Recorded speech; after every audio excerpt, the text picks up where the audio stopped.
Welcome to another helping of my favorite foods. I'm your chef, Christine Cushing. Come on in. Did you know that bruschetta is not always made with tomatoes? Yeah. I'm gonna have a lot of great options for you for alternatives to tomatoes, but if you do wanna make it with tomatoes, I wanna show you which ones are the best. Andiamo. So let me tell you how I love to make bruschetta. And first thing, let's talk about the pronunciation.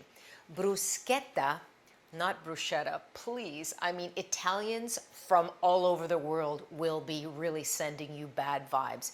Bruschetta comes from the Italian dialect word bruscare, which means to burn or char actually on fire. But I wanted to make it because I found these amazing tomatoes, and I would have to say that these heirloom tomatoes inspired the video. Plus, somebody requested it, so it was the perfect time to make it. Here's the tomatoes that you're gonna wanna use for a beautiful bruschetta. Check out, I mean, they're beautiful in color, right? But the type of tomato, this one here is a plum tomato. See how it's elongated? So that one would be great. This is a more traditional plum tomato. And plum, by the way, is just sort of an umbrella. There's a lot of different types of plum tomatoes. So this one is also going to be good. But the key is you want tomatoes that aren't going to be super soggy, so they're going to make your bread soggy. We don't want soggy bruschetta. So this is a bread that I love using. It's really like a calabrese loaf, a nice crusty Italian loaf that you would maybe get at an Italian bakery. You can see that it's about a ½ inch thick, maybe like a centimeter cut. I cut them into slices. This is very rustic, so I don't want to make them too delicate. But the key for me is got an open crumb, you can see that, but you don't also want to get bread that's got big holes in it because it's all going to fall through. So I've got my broiler because I don't have a fire nearby, and probably you don't, usually speaking. I mean, yes, I could go outside and build one, but I want to come close to that in a simplistic way. So I'm putting it under the broiler for about 3 minutes until it gets a little bit charred on top.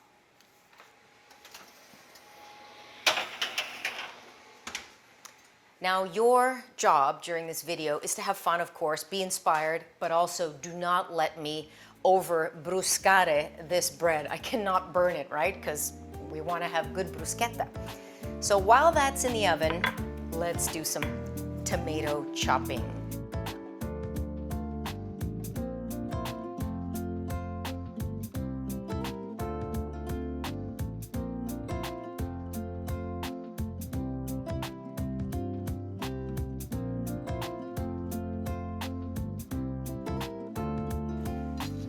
So I can see from that, that's got a bit of moisture in it, but not too much. Am I burning?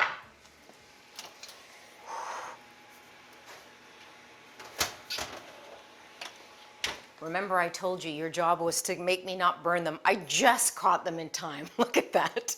I could smell it.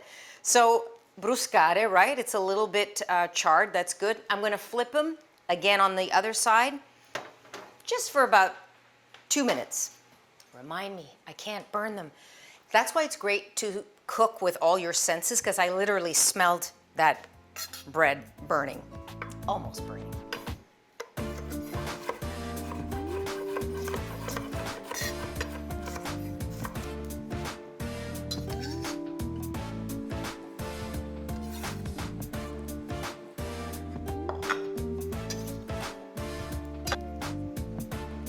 Okay. So right away, you can see the edges are charred, and that's what I want.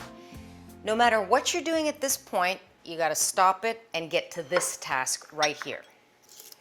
So garlic. So I want to take a fresh clove of garlic and start rubbing each of these with the fresh garlic. And this is key.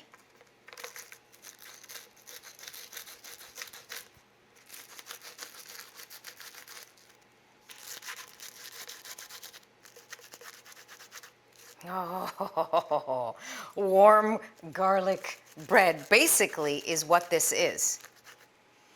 So look at this beautiful combination of tomatoes. How appetizing already does that look? So tomatoes, check. Next thing, if you're gonna go with tomatoes, some beautiful basil. Again, gorgeous small leaves. I'm gonna do a little chiffonade, just a fancy word for ribbons. Oh, I don't know, can there be a better combination than basil and tomatoes? Maybe there is, but this one is definitely up there. So I'm just rolling that up.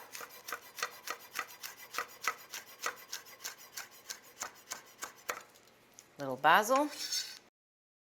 Sprinkling with a little bit of sea salt, just a touch. A little bit of cracked black. And extra virgin olive oil. The best olive oil you can find. I mean, you want it to be fruity, light, fragrant.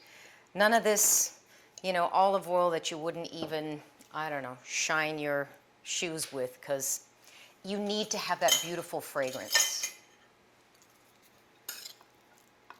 Oh, this looks amazing, and I can smell it. So all of those amazing flavors are coming up, and in addition to how beautiful it looks, it smells equally beautiful.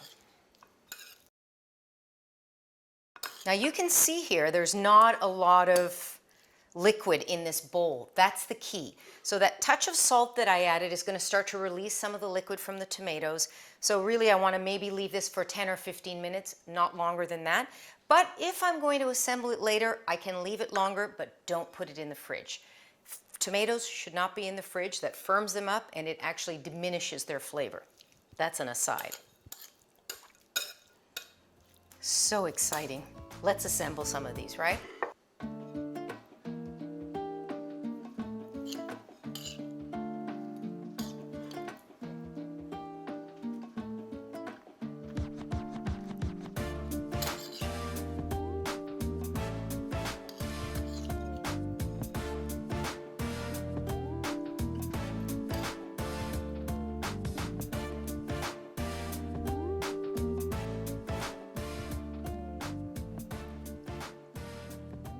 And because this is not supposed to be perfect, it's a rustic dish, you just want to live a little with the olive oil. Just drizzle it on top. Oh, it's going to be so good. I mean, come on. So this is a bruschetta that you're going to love.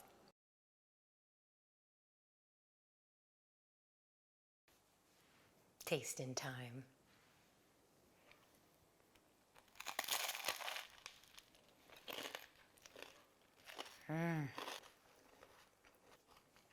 The perfect char, the inside of the bread still has some give to it, so it's not like a cracker.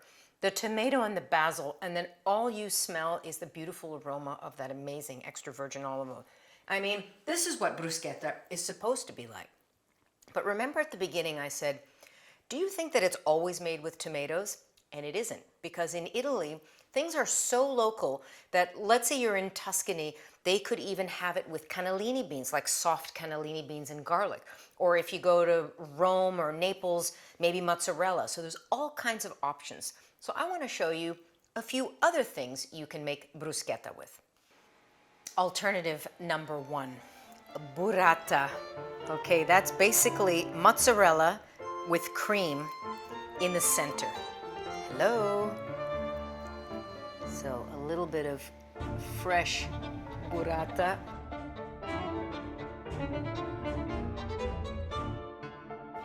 Sprinkling of salt.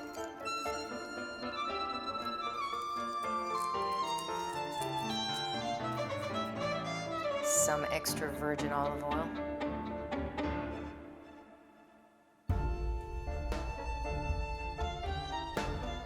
A little basil.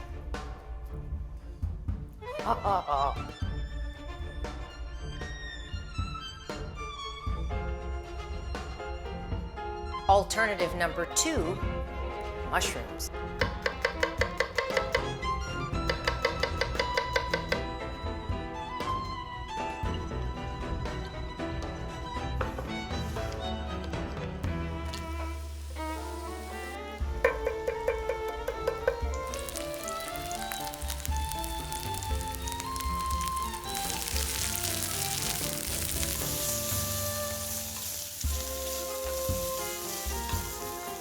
marsala, a little sweet touch.